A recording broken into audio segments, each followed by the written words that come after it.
శ్రీ సచ్చిదానంద సద్గురు సాయినాథ్ మహారాజ్ की जय। శ్రీ సచ్చిదానంద సద్గురు అలివేలు మంగమ్మ సహిత భరద్వాజ మహారాజ్ की जय। శ్రీ సచ్చిదానంద సద్గురు నాంపల్లి బాబా మహారాజ్ की जय। జై సాయి మాస్టర్। ఈరోజు సత్సంగంలో మనం మహాత్ముల ముద్దు పెట్టాడు ఆచార్య శ్రీ ఎక్కిరాల భరద్వాజ్ మహారాజ్ గారి చరిత్ర చదువుకుంటున్నాం। రచన సి థామస్ రెడ్డి గారు। దీనిలో మనం అధ్యాయం 5 సాయి తత్వ ప్రచారం అనేటువంటి అధ్యాయాన్ని మనం చదువుకుంటున్నాం। నిన్న సత్సంగంలో మనం క్రీస్తు గురించి ప్రసంగం అనేదాన్ని చదువుకున్నాం, అది పూర్తయింది। ఈరోజు మనం పోరుమామిళ్ళ కడప జిల్లాలో మాస్టర్ గారి ఉపన్యాసం, దాన్ని మనం చదువుకుందాం। ఇది చదువుకోబోయే ముందు మనం ఒక విషయం మాట్లాడుకుందాం, మంచిది అనిపించింది, నాకు అవసరం అనిపించింది। చాలామందికి అనిపించవచ్చు, ఎందుకు ఇలా తరచి రోజు మన సాయి లీలామృతం గురు చరిత్ర పారాయణ చేయమంటున్నారు, మహనీయుల చరిత్ర చదవమంటున్నారు। ఒకసారి చదివేశాం కదా, ఈ మహాత్ముల ముద్దు పెట్టడం ఉంది, ఒకసారి చదివేశాం కదా, సాయి లీలామృతం ఒకసారి చదివేశాం కదా, ప్రబోధామృతం, సాయి సన్నిధి, ఇవన్నీ ఒక్కొక్కసారి చదివేసాక మళ్ళీ ఎందుకు చదవడం అనిపించవచ్చు మనకి। కానీ ఒకటి గుర్తుపెట్టుకోవాలండి, బోధ అనేది అంటే మనం చదువుకుంటున్నప్పుడు అందులో ఎంతో బోధ ఉంటుంది, మనకు తెలిసి మనం చెప్పుకుంటూ ఉంటాం ఏదైనా చదివినా సరే। దాంట్లో ఆ బోధ ఏమవుతుందంటే చదవగా వెంటనే మనకి పట్టదు కదా, చదవగా మన సంస్కారాలు చాలా దారుణంగా ఉంటాయి, ఒక్కసారితో అలా అయిపోతే ఇంకనేమి, చదవగా కొంతకాలానికి ఆ బోధ కొంచెం మనసుకు పట్టి మనం ఆచరించడం అనేది జరుగుతుందన్నమాట। అందుకోసం రోజు మన నిత్యపారాయణ చేసుకోవడం, కానీ మన మిగిలిన గ్రంథాలన్నీ తరిచి మళ్ళీ చదివిన గ్రంథమైనా చదువుకుంటాం, ఎందుకంటే అది బోధ మన మనసుకు పట్టడానికి। అదే ఆయన కోరుకునేది, మహనీయులందరూ కోరుకునేది అదే। వారి మహిమ లీలలు కాదు, మామూలుగా జరుగుతాయి, అది కాదు ఎంతసేపు, అది వాళ్ళ చేతిలో పని టక్కన చేసేస్తారు కదా। ఈ బోధ విషయంలో మాత్రం ఆచరణ అనేది మనకే వదిలిపెట్టారు, మన బాధ్యత। వారన్నీ చెప్తారు, చెప్పి మన బాధ్యత ఒక అడుగు వేస్తామా లేదా ముందు, అది ఒక అడుగు వేస్తే కాస్త అప్పుడు నడిపిస్తారనమాట। ఆ ఒక్కడికి కూడా నేను వేయనంటే మరి ఇంకా ఎట్లా కుదురుతుంది కదా। అందుకని తరచి గ్రంథాలను మళ్ళీ చదువుకున్నదే చదువుకుంటాం, చెప్పుకున్నదే చెప్పుకుంటాం కదా। లీలామృతం చూడండి, రోజు చదువుతూనే ఉంటాం, రోజు పారాయణ చేస్తూనే ఉంటాం, అందులో ఏ ఒక్కటైనా మనం ఆచరిస్తున్నామా, పోనీ ఏ ఒక్కటైనా మనసుకు పట్టి ఆచరిస్తున్నామా అనిపిస్తుంది, పోనీ ఆచరిద్దామని, కానీ కష్టమైపోతూ ఉంటుంది, కోపం వద్దంటే కోపం వచ్చేస్తుంది కదా, రాగద్వేషాలు ఉండకూడదంటే అవే వస్తూ ఉంటాయి మనకి, చాలా కష్టం అది ప్రాక్టీస్లో మనకి తెలుస్తూ ఉంటుంది। అది ఏంటి తెలుసు కదా, కానీ ఎందుకు చేయలేకపోతుందన్న మనసు ఎందుకు నిలబడట్లేదు అనిపిస్తుంది। అందుకని తరచి మనం మళ్ళీ చదువుకుంటూ ఉంటే బాగా మనసుకు పట్టి ఒకనాటికి ఆ స్టేజ్కి వస్తుంది అనమాట। ఒక్కొక్క బోధ ఆచరించుకుంటూ వస్తుంది, ఒకేసారి ఇట్లా వచ్చేవి। అందుకే మళ్ళీ మనం గ్రంథాలు చదువుకోవడం కానీ, ఇట్లా సత్సంగంలో మనం చెప్పుకోవడం కానీ అన్నీ చేసుకునేది అందుకోసమే। అది సరే, ఇప్పుడు మనం పోరుమామిళ్ళ కడప జిల్లా ఉపన్యాసం చదువుకుందాం।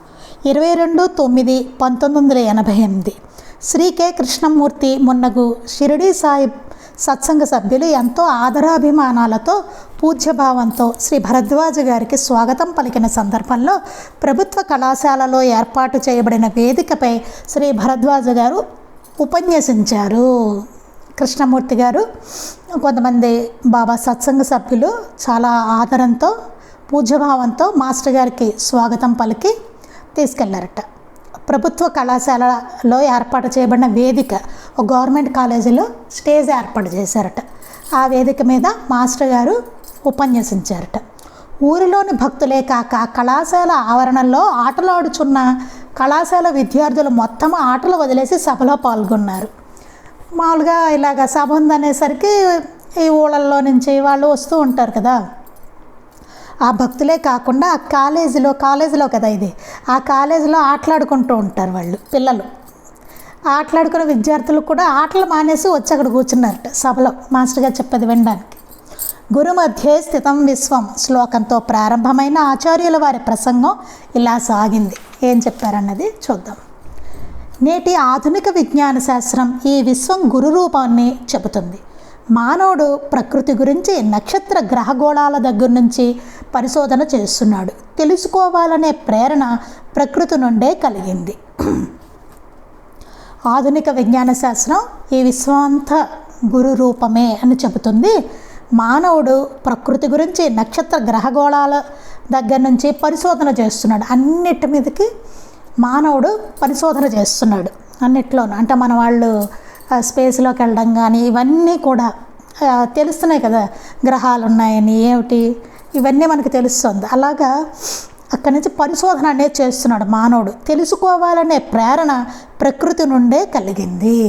మరి తెలుసుకోవాలి అనేది ఎలా కలిగింది? ప్రకృతి నుండే కలిగిందనమాట. అంటే కల్పిస్తుంది ప్రకృతి ఆ జిజ్ఞాసని, తెలుసుకోవాలి అనే జిజ్ఞాసని మానవుల్లో కలిగిస్తుంది ప్రకృతి. అందుకని ఆలోచన, పరిశోధన, తెలుసుకొనుట ఈ మూడు మానవునికి ప్రధాన లక్షణాలు. మానవుడికి ఉండే ప్రధాన లక్షణాలు ఏంటంటే ఆలోచన, పరిశోధన, తెలుసుకొనుట అంటే విజ్ఞానం. ఈ మూడు మానవునికి ప్రధాన లక్షణాలు. ఇవే లేకపోతే పశువే అవుతాడు అని భర్తృహరి మహర్షి చెప్పారు. ఇవి లేకపోతే కనుక వాడు పశువు, వాడు మానవుడు కాదు. మానవుడికి లక్షణాలు ఏంటి? ఆలోచన, పరిశోధన, తెలుసుకోవడం. ఈ మూడు మానవుడికి లక్షణాలు. ఆ మూడు లేకపోతే వాడు పశువుట అని మామూలు వాళ్ళు ఎవరు చెప్పలేదండి, భర్తృహరి మహర్షి చెప్పారట. ఉత్తమ బోధకుడు లేక గురువు ఎవరంటే ఎటువంటి యోచన లేకుండా ఆహారము, నిద్ర, మైథునములతోటి మాత్రమే తృప్తిపడి జీవించే మానవాళికి ఈ ప్రకృతి ఏమిటి, జీవిత లక్ష్యం ఏమిటి, ఈ జీవితాన్ని ఎలా తీర్చిదిద్దుకోవాలి అనే సంస్కారం పట్ల జిజ్ఞాసను కలిగించేవాడు ఉత్తమ బోధకుడు, గురువు అవుతాడు. అసలు గురువు ఏమిటి అన్న చెప్తున్నారు. గురువు అంటే ఎవరు, ఎట్లా ఉంటారు అనేదాన్ని ఇక్కడ చెప్తున్నారనమాట. మామూలుగా మనకి ఎలా ఉంటుందంటే యోచన లేకుండా మనకి ఏ యోచన ఉండదు. యోచన అంటే ఏ ఆలోచన ఉండదు మనకి. ఉండకుండా ఏం చేస్తామంటే మనం తినడం, నిద్రపోవడం, ఏదో మనం బతకడం, తింటున్నాను, పడుకుంటున్నాను, అట్లా మన జీవితం అలాగా గడిచిపోతూ ఉంటుంది. దాంతోనే తృప్తి పడిపోయి జీవించేస్తూ ఉంటాం. అంటే ఏదో నడుస్తుందిలే అనేసి మన పాటికి మనం ఉంటాం. ఎలా ఉంటే ఏంటి, తింటాం, పడుకుంటాం, ఇష్టం వచ్చినట్టు మనకు నచ్చిన పనులన్నీ చేస్తూ ఉంటాం. మంచిగా చెడు ఆలోచించకుండాను కొంతవరకు. అంటే కొంతవరకు మంచి తెలుసు, ఏదో పెద్దవి చేయకపోవచ్చు, కానీ పెద్దవి చేసేవాళ్ళు ఉన్నారు. మనం చేయట్లేదు కదా అనుకుంటాం. మనం చేసే దాంట్లో కూడా చెడు చాలా ఉంది. చూసుకుంటే జాగ్రత్తగా ఆలోచించుకుంటే బోల్డ్ చెడు ఉంది మన దాంట్లో కదా. మన లీలామృతం చదివితే తెలుస్తుంది ఎంత ఉందో మనం కదా. అందుకని అలా తృప్తిపడి జీవించే మానవాళికి ఈ ప్రకృతి ఏమిటి, జీవిత లక్ష్యం ఏమిటి, అసలు ఈ ప్రకృతి అంతా ఏమిటి, అసలు మానవుడి జీవిత లక్ష్యం ఏంటి, ఎందుకు అసలు నేను పుట్టాను, ఏంటిది, అసలు మన లక్ష్యం ఏంటి, ఏం చేయాలి జన్మెత్తినందుకు, మనం ఈ జీవితాన్ని ఎలా తీర్చిదిద్దుకోవాలి, అసలు నేను సరిగ్గా లేనే, దీన్ని ఎట్లా మార్చుకోవాలి. మాస్టర్ గారి గ్రంథాలన్నీ అంతే కదా, ఇట్లా ఎట్లా మారాలి, మాస్టర్ గారు చెప్పినట్టు అనిపిస్తే మనకు చూడండి. అలా ఎలా తీర్చిదిద్దుకోవాలి అనే సంస్కారం పట్ల జిజ్ఞాసను కలిగించేవాడు ఉత్తమ బోధకుడు, గురువు అవుతాడు. అట్లాంటి సంస్కారాన్ని దాని పట్ల మానవుడిలో జిజ్ఞాసను కలిగిస్తారు. వాళ్ళే ఉత్తమ బోధకులు, గురువు. అట్లాంటి వాళ్ళని గురువు అంటారు. అంతే కదా. మాస్టర్ గారి గ్రంథాలు చదివాక ఏమనిపిస్తుంది, అబ్బా మనం సరిగ్గా లేవే అనిపిస్తుంది కదా చదివిన తర్వాత అందరికీ దాదాపుగా. అంటే చేస్తున్నావా లేదా తర్వాత అనుకోండి, ముందు అనిపిస్తుంది మనకి కదా, తర్వాత నెమ్మదిగా చేయడం అనేది జరుగుతూ ఉంటుంది. అలాగా జిజ్ఞాస అలా కలిగిస్తారట. వాళ్ళనే బోధకుడు, గురువు అవుతాడు. వాళ్ళనే బోధకుడు, గురువు అంటారట. ఈ ప్రకృతి అదే బోధిస్తుంది, ప్రకృతి కూడా అదే బోధిస్తుంట. కాబట్టి ఈ విశ్వమంతా గురువే అవుతుంది. ఈ విశ్వమంతా చూస్తే గురుస్వరూపమే, గురువే. విశ్వమంతా ఏదో ఒకటి ప్రబోధిస్తూనే ఉంటుంది మనకి. ఐన్స్టీన్, డార్విన్ లాంటి శాస్త్రజ్ఞులు, మేధావులు ఈ విశ్వాన్ని గురురూపంగా తీసుకుని అన్వేషించారు. ఐన్స్టీన్, డార్విన్ మొదలగు శాస్త్రవేత్తలు, మేధావులు అంతా ఈ విశ్వాన్ని గురు రూపంగానే తీసుకుని వాళ్ళు అన్వేషణ చేశారట. వారి జీవితం సార్థకం అయ్యింది. వారు చెప్పినవి కూడా అర్థం చేసుకోలేని పరిస్థితిలో ఉన్నాం. మహనీయులే కాదండి, ఈ వీళ్ళు ఐన్స్టీన్, డార్విన్ ఇట్లాంటి వాళ్ళు చెప్పినవి కూడా మనం అర్థం చేసుకోలేనటువంటి పరిస్థితిలో మనం ఉన్నాం. ఈనాడు మేధా సంపత్తి గల వీరితో పాటు ఆధ్యాత్మిక తత్వంలో కూడా చరమదశ నొందిన వారు కనబడతారు.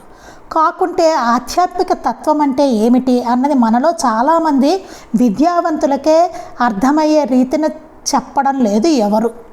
చాలామంది ఈ సైంటిస్టులే కాకుండా ఆధ్యాత్మిక తత్వంలో కూడా బాగా అది పొందిన వాళ్ళు కూడా మనకి కనబడతారు, అందులో ఉన్న వాళ్ళు కూడా మనకు కనబడుతూ ఉంటారు. కానీ ఆధ్యాత్మిక తత్వం అంటే ఏమిటి అనేది మనలో చాలామంది విద్యావంతులకే అర్థమయ్యే రీతిన చెప్పడం చేత కావట్లేదు. వాళ్ళకి ఎవరు లేరు చెప్పడానికి.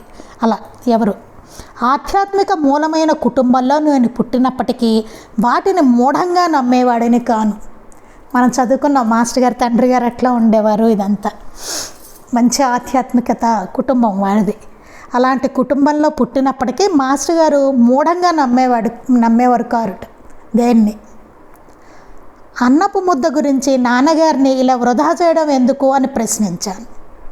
అన్నం ముద్ద వాళ్ళ నాన్నగారు భోజనం చేసేటప్పుడు మొదట అన్నం ముద్ద తీసి పక్కన పెట్టేవారట. పెడితే ఏంటి ఇట్లా వృధా చేయడం ఎందుకు అని ప్రశ్నించారట మాస్టర్ గారు. కానీ లోపల ఏమీ చెప్పలేడని భావన మాస్టర్ గారికి ఏమనిపించింట, ఆయన ఏం చెప్పలేదని ఆయన తెలియదు అనిపించిందట. అందుకు వారు మనం ఎంత తెలివైన వారమని అనుకున్నా పెద్దలకు మాత్రం ఒకటి తెలుసురా, ఈ అన్నం మన కడుపులోకి వెళ్ళి ఆకలి తీర్చే ముందు ప్రకృతిలో ఎంత జరిగితే ఈ ఆహారం నోట్లోకి వెళ్తున్నది అనేది చెప్తున్నది చెప్పారు. ఎంత బాగా చెప్పారో చూడండి వాళ్ళ నాన్నగారు. మనం ఎప్పుడు అన్నం తినేటప్పుడు అసలు ఇది స్మరించుకోవాలి నిజంగా. అందుకని ఇక్కడ ఏం చెప్తున్నారంటే, ఆయన ఏం చెప్పారట వాళ్ళ నాన్నగారు, మనం ఎంత తెలివైన వారమని అనుకున్నా పెద్దలకు మాత్రం ఒకటి తెలుసు అని చెప్పారు. ఈ అన్నం మన కడుపులోకి వెళ్ళి ఆకలి తీర్చే ముందు ప్రకృతిలో ఎంత జరిగితే ఈ ఆహారం నోట్లోకి వెళ్తున్నది అనేది చెప్తుంది అన్నారు. అన్నం మనం మామూలుగా భోజనం చేస్తున్నాం, ఓకే, కడుపు నిండుతోంది, బాగుంది. ఎంత జరిగితే ప్రకృతిలో అది మన కంచంలోకి వచ్చి మన నోట్లోకి వెళ్ళి మన ఆకలి తెరచడం అనేది జరుగుతుంది. అసలు మన దగ్గరికి రావాలంటే ఆహారంగా అది ఎంత జరుగుతుంది ప్రకృతిలో కదా. విత్తనం నుంచి మొదలవ్వాలి, అవునండి, విత్తనం నుంచి మొదలవ్వాలి. మొదలయ్యి ఎండ వానలు పడాలి, నీరు ఉండాలి, దానికి ఒక పండించేవాడు ఒకడు ఉండాలి. మళ్ళీ ఒకటి అన్నం ఒకటి ఉంటే కుదరదు కదా, మనకి కూరగాయలు ఉండాలి కదా, దాంట్లో మళ్ళీ ఉప్పులు కారాలు అవి చేసేవాళ్ళు ఉండాలి, ఆయిల్ కావాలి అది చేసేవాడు ఉండాలి. ఇవన్నీ పదార్థాలు ఉన్నాయనుకోండి, తర్వాత ఒక స్టవ్ ఉండాలి. చూడు ఎన్ని ఉన్నాయి, దానికి అగ్ని ఇలా చూసుకుంటారు, దానికి వెలిగించడానికి ఏదో లైటరు అగ్గిపెట్ట అవి ఉండాలి, గ్యాస్ పని అది ఉండాలి. ఎంత అసలు ప్రకృతిలో ఎంత జరగాలి, అవన్నీ మన ఇంటికి తెచ్చేవాళ్ళు ఉండాలి. వచ్చిన తర్వాత ఈ కూరగాయలు ఇవన్నీ వచ్చాయనుకోండి, సరుకులు బియ్యము అలా తినేలేరు కదా, మళ్ళీ వాటిని వండడం అనేది ఒక మనిషి వండాలి దాన్ని మళ్ళీ. ఇట్లా ఎంత ప్రాసెస్ జరుగుతుందో చూడండి ప్రకృతిలో. అక్కడి నుంచి రావాలి, సీడ్ నుంచి మొదలవుతుంది, పండించేవాళ్ళు అది అక్కడి నుంచి ఇక్కడికి ట్రాన్స్పోర్టు ఇవన్నీ చూసుకుంటే మళ్ళీ ప్యాకెట్లు కట్టేవాళ్ళు ఎంతమంది ఎంత ప్రకృతి ఎంత చేస్తుందో, ఎంతమంది దాంట్లో పాల్గొని చేస్తున్నారో. అంత జరిగితే ఆ అన్నం ముద్ద అట్లా వచ్చి మన నోట్లోకి వెళ్ళి మన ఆకలి తీరుస్తుంది. అంటే ఎంతమందికి ప్రకృతికి ఎంతమందికి మనం కృతజ్ఞత చెప్పుకోవాలి. ఇదేం ఆలోచించం మనం తినేటప్పుడు. అందుకే భగవంతుడికి నివేదించి తినమని చెప్తారు. చెప్పి కాకబలికి ఒక అన్నం ముద్ద బయట విడిచిరా, బాబా చెప్పారు కదా, కాకబలికి సమృద్ధిగా అన్నం బయట విడిచిరా, ఏ జీవి వచ్చిందన్నది పట్టించుకోవద్దు చెప్పారు. అదే అందుకోసం కృతజ్ఞతగా పెట్టడం అన్నమాట అన్నం ముద్దని. అందుకని ఈ అన్నం మన కడుపులోకి వెళ్ళి ఆకలి తీర్చే ముందు ప్రకృతిలో ఎంత జరిగితే ఈ ఆహారం నోట్లోకి వెళ్తున్నది అనేది చెప్తున్నది. ఆలోచన లేని పశుప్రాయమైన జీవిగా బ్రతకకుండా ఆలోచన గల మనిషిగా బ్రతకమని మొదట హెచ్చరిక. ఆ అన్నం వద్ద హెచ్చరికటండి. ఫస్ట్ ఏమంటే ఆలోచన లేని పశుప్రాయమైన జీవిగా బ్రతకకుండా ఆలోచన గల మనిషిగా బ్రతకమని మొదట హెచ్చరికట. కాబట్టి ఆ ముద్ద చేత పట్టుకుని దానికేసి ఆలోచించమన్నారు అని. అందులోని ప్రతి మెతుకు ప్రకృతిలో మొదట జీవజాతిలో భాగంగా వృక్షజాతుల ద్వారా వచ్చాయి. అంతే కదండి, జీవజాతిలో వృక్షజాతి, దాని నుంచే కదా మనకు వచ్చింది ప్రతి మెతుకు. వాటి సంతానానికి 2 గింజలు చాలు, మిగిలినవన్నీ మన కొరకే. అంతే కదా, మనకే, మిగతావన్నీ మనకే ఇస్తుంది. 2 గింజలు చాలు, మళ్ళీ పండాలంటే 2 గింజలు దానికి, మిగతా అంతా మనకే. అన్నీ అంతే కదా, పళ్ళు తీసుకోండి, కూరగాయలు తీసుకోండి, అన్నీ మనకే. అంటే ప్రకృతి ఎంత ఇస్తుందో మనకి. మనం ఏం చూస్తాము, డబ్బులు ఇస్తున్నాం నాది అనుకుంటాం. కాదు, మనం ఇచ్చేటప్పుడు మొన్న వేదం గారు కూడా సత్సంగంలో చెప్పారు, ఇది విన్నారో లేదో. డబ్బుతో అన్నీ కాదు, దాని విలువ అది కాదు. ఒక విలువ పెట్టుకుని దానికి తీసుకుంటున్నాం తప్ప ఇంకా చాలా రెట్లు ఎక్కువ దాని విలువ. ఆలోచిస్తే మనకు కూడా అర్థమవుతుంది, ఇంతేనా ఇస్తున్నాం అనిపిస్తుంది. జీవజాతిలో భాగంగా వృక్షజాతుల ద్వారా వచ్చాయి. వాటి సంతానానికి 2 గింజలు చాలు, మిగిలినవన్నీ మన కొరకే. సూర్యరశ్మిని, బొగ్గు పులుసు మున్నగు వాటిని తీసుకుని ఆహారాన్ని తయారు చేశాక ప్రతి మెతుకు వచ్చింది. సూర్యరశ్మి తీసుకుంటుంది, బొగ్గు పులుసు, వాయువు మున్నగు వాటిని తీసుకుని ఆహారాన్ని తయారు చేశాక ప్రతి మెతుకు మనకు వచ్చింది. ఇది ఎంతోమంది శ్రమ చేశాక వచ్చింది. పైగా ఎంతోమంది శ్రమ చేశాక అది మన కంచంలోకి వచ్చింది. అవి 1 గింజ 1 పండు మాత్రమే ఇస్తే మనమేమి తినేవాళ్ళం. అద్భుతం చూడండి, ఒకే గింజ ఒకే పండు ఇచ్చింది అనుకోండి, ఒకే బియ్యపు గింజ, ఒకే పండు, ఒకే వంకాయ, అంతే. ఒకే అరటి పండు, 1 బియ్యపు గింజ ఇస్తే ఏం తింటాం మనం. కానీ ఎంత ఇస్తుంది, అందరికీ హాయిగా కడుపు నిండా తినేటంతా ఎంత ఇస్తుందో చూడండి. అలాగే పశువులు వాటి దూడలకు మాత్రమే ఇస్తే మనమేమి పాలు, కాఫీ, టీలు త్రాగేవారం. పశువులు వాళ్ళ దూడలకు మటుకే ఇచ్చాయనుకోండి పాలు, మనకి ఎక్కడి నుంచి వస్తాయి? కాఫీలు, టీలు, పెరుగు, వెన్న, ఇవన్నీ ఎట్లా వస్తాయి? పొద్దున్న లేస్తే మనకు కాఫీ కావాలి. ఎంత నడిస్తే కాఫీ వస్తుందండి? ఎంత జరగాలి? ఇంతకుముందు మనం దీని గురించి చెప్పుకున్నాం కూడా కదా. అలాగే అవి చూడండి, అంటే ప్రకృతి ఎట్లా పనిచేస్తుందో చూడండి, అన్ని జీవులు. కానీ మనమే ఎంత చండాలంగా ఉన్నాం, ఎంత చెత్తలా ఉన్నామంటే మనం ఆలోచించుకుంటే. పాపం అవన్నీ బాగున్నాయి, చెట్టు చక్క హాయిగా ఉన్నాయి, మనకిస్తున్నాయి, వృక్షజాతి, జంతుజాతి కూడాను. కానీ మనం వాటికి అసలు ఏం చేస్తున్నాం? ముందు అంత ఇస్తున్నాం, వాటికి ఇంకా పిండుతున్నాం బయట నుంచి, అంతే కదా. కాబట్టి వాటి పట్ల, ప్రకృతి పట్ల, అన్ని జీవుల పట్ల కృతజ్ఞతగా ఈ అన్నపు ముద్ద పెడితే బయట జీవరాశులు తింటాయి కదా, అదే కృతజ్ఞతగా పెట్టడం అన్నమాట. పెడితే ఆ వచ్చే జీవరాశులన్నీ, పక్షులు, ఇవేవో ఉంటాయి కదండి, ఇవన్నీ వచ్చి తింటాయి. అలా పెట్టమన్నారు కృతజ్ఞతతోటి. అప్పుడు బాబా చెప్పింది, ఇంకా జరుగుతూనే ఉంది అలాగా. అప్పుడు బాబా చేశారు, తర్వాత మాస్టర్ గారు, అమ్మగారు, ఇప్పటికీ అందరూ పెడుతూనే ఉన్నాం కదా, జరుగుతూనే ఉంది అది అలాగా కదా. ఖచ్చితంగా మన అన్నం తినే ముందు అన్నం ముద్ద బయట పెట్టి రావాలి కాకబలికి. అన్ని రూపాల్లోనూ ఆ బాబా వస్తున్నారు, దత్తస్వామి స్వీకరిస్తున్నారు అనేటువంటి కృతజ్ఞతతోటి పెట్టాలి జీవరాశికి. ఆ మాత్రమేనా నీలో మంచితనము, కృతజ్ఞత లేకపోతే ఎలా చెప్పు? ఆ మాత్రం కూడా చేయకపోతే ఎలాగండి? ఒక్క ముద్ద పెట్టలేమా బయట వాటికి? అది అంతకన్నా తెలివైన ఆలోచన నీకు తడితే చెప్పు. మాస్టర్ గారు, తండ్రి గారు అన్నారు మాస్టర్ గారితో, రేపటి నుంచి మానేద్దాం, నీకు ఇంతకన్నా తెలివైన ఆలోచన ఏదైనా వస్తే కనుక చెప్పు, రేపటి నుంచి మొదలుపెట్టడం మానేస్తాం అన్నారు. ఆ రోజు నాన్నగారు చెప్పిన సమాధానం గుండెలో బరిసెలా దిగిపోయింది. అది చూడండి, మనకి ఎన్నిసార్లు చెప్పినా ఏది ఎక్కదు.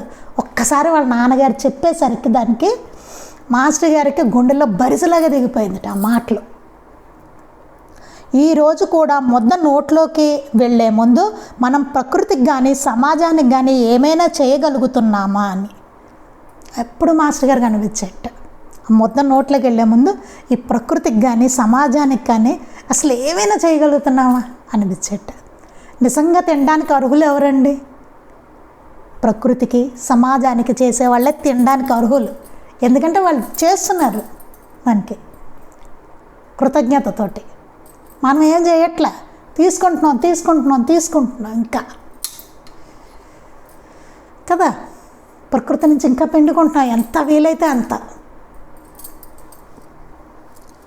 ఇటువంటి ఆహారం తీసుకున్న మానవుడు సాటి మానవ జాతికి మేలు కలగాలి అన్న ప్రేమతోటి తపనతోటి విజ్ఞానాన్ని ఆర్జించి ఒక్కొక్కటి కనుగొంటున్న మూలాన మానవ జీవితాలు బాగుపడుతున్నాయి.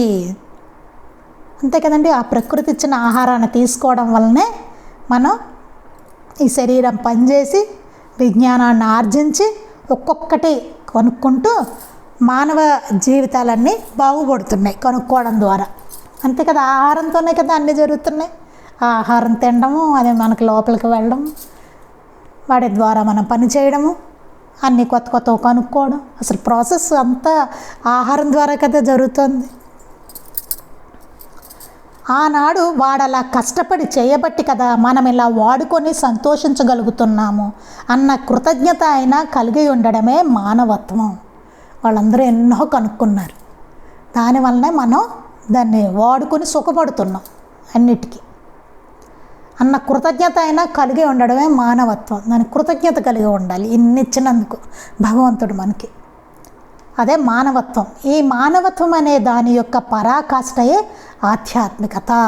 ఈ మానవత్వం అన్న దాని పరాకాష్ఠే ఆధ్యాత్మికత అన్నారు. ఆత్మ అంటే సంస్కృతంలో నేను అని అర్థం. ఆత్మజుడు అంటే తన బిడ్డ. ఆధ్యాత్మికత అంటే ఈ ఆత్మను గురించిన విజ్ఞానం. ఈ ఆత్మ గురించి విజ్ఞానమే ఆధ్యాత్మికత. ప్రతి వానిలో నేను అని ప్రతి వాడికి అనిపించే అనుభవం ఉంది చూడండి, అంటే జీవ చైతన్యం అని అర్థం. అదే చైతన్యం, జీవ చైతన్యం అంట. నేను అనేటువంటిది ఉంటుంది చూసారా, అది ఎరుక, అవేర్నెస్, కాన్షియస్నెస్. ఈ నేనును తెలుసుకునేది ఆధ్యాత్మికత. ఈ నేను అంటూ ఉంటాం చూసారా, ఆ నేను అనే దాన్ని తెలుసుకునేదే ఆధ్యాత్మికత. ఆ నేను ఏమిటో తెలుసుకోవాలి, అదే ఆధ్యాత్మికత అని చెప్తున్నారు. రమణ భగవాన్ గ్రంథాలు చదివే వాళ్ళకి తెలుస్తుంది, అది ఎక్కువ ఆయన ప్రస్తావించిన విషయం. ప్రతి ఒక్కరూ మొట్టమొదట బ్రతకాలి అని ప్రయత్నిస్తాం, అంతే కదండి. ప్రతి ఒక్కడు ముందు బతకాలి అనేదే ప్రయత్నం మనకి. ప్రతి జీవికి చావు అంటే భయం. ఎప్పుడో ఒకసారి నిప్పు కాలి ఉంటుంది కావున భయపడతాం. కానీ చావును అనుభవించలేదు కదా, ఎందుకు చావు అంటే భయం కదండి. ఎప్పుడైనా పోనీ మంటల్లో ఏదో చేయి పడితే కాలుతుంది తెలుసు మనకి, ఎందుకంటే ఎప్పుడో కాలింది మనకి ఒకసారి.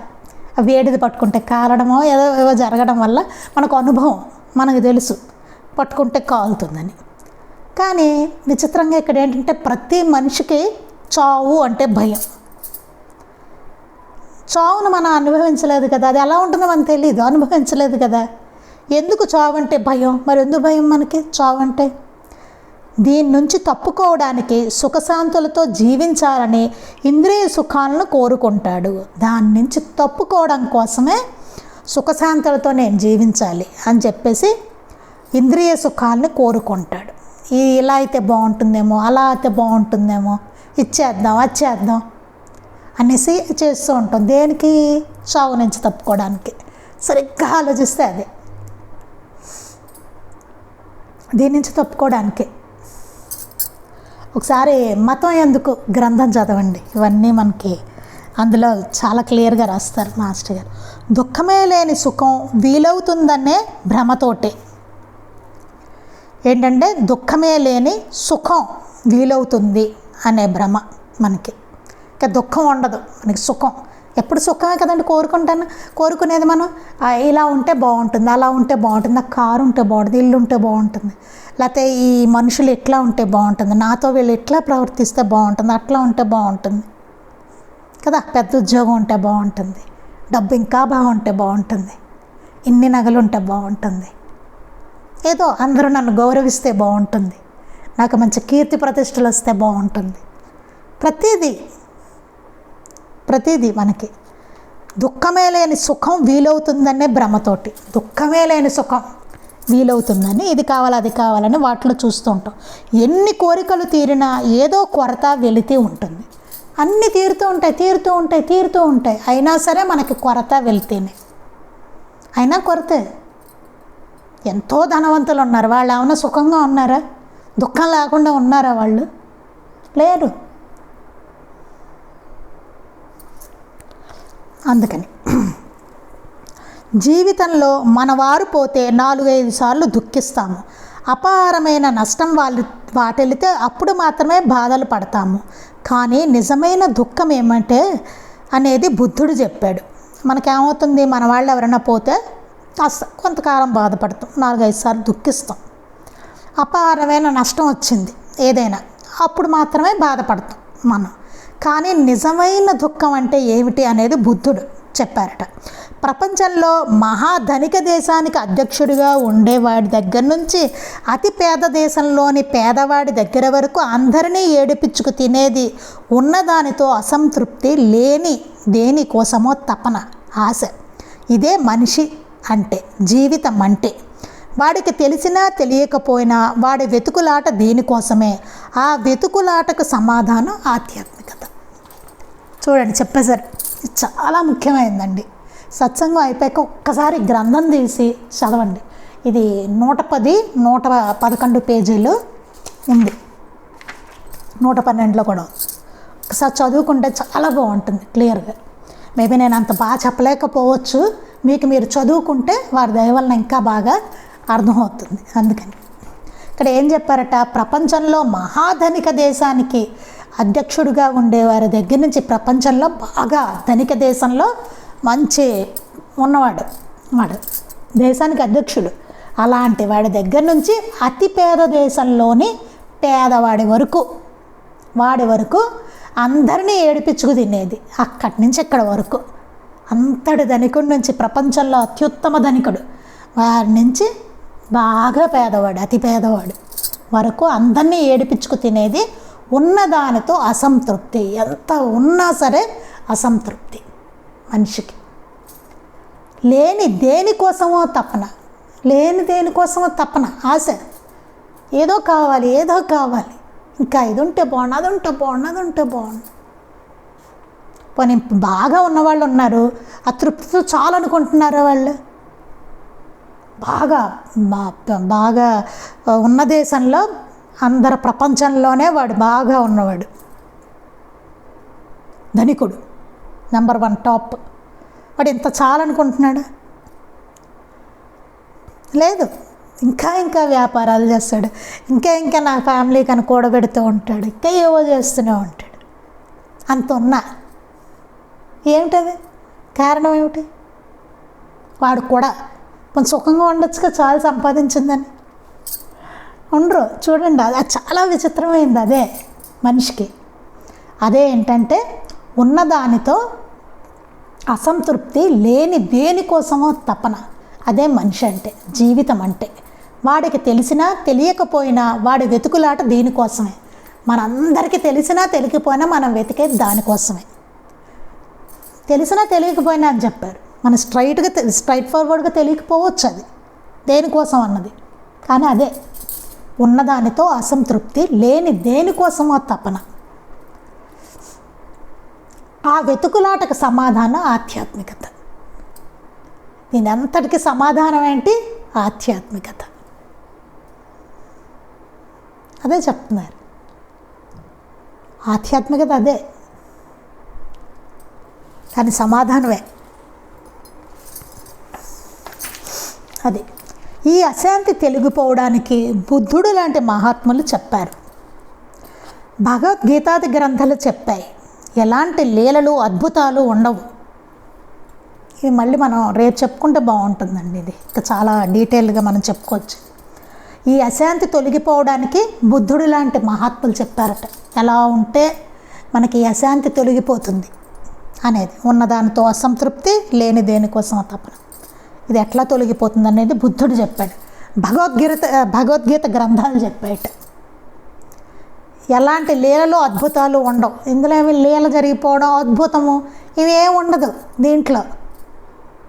కేవలం మనస్సు, ఇక్కడ మనస్సే అంతే. ఇంకా లీలలో అద్భుతాలు ఏమి ఉండవు దీంట్లో. అదే జరగవలసింది ఆధ్యాత్మికతలో. లీలలో అద్భుతాలు కాదు ఆధ్యాత్మికత అంటే, మనస్సు. రేపు మాట్లాడుకుందాం క్లియర్గా. మనందరం ఏమనుకుంటాం, కొబ్బరికాయ కొట్టాను ఇదే ఆధ్యాత్మికత అనుకుంటాం. రోజు పూజ చేసేస్తున్నాను ఇదే అనుకుంటాం కదా. లేకపోతే రోజు చదివేస్తున్నాం ఏదో స్తోత్రం పాటికి స్తోత్రం జరిగిపోతుంది, మనం చేసే పనులు మనం చేసేస్తున్నాం. పూజ పాటికి పూజ జరిగిపోతుంది, మనం చేసే పనులు మనం చేసేస్తూ ఉంటాం. ఆధ్యాత్మికంగా ఉన్నాం అనుకుంటాం.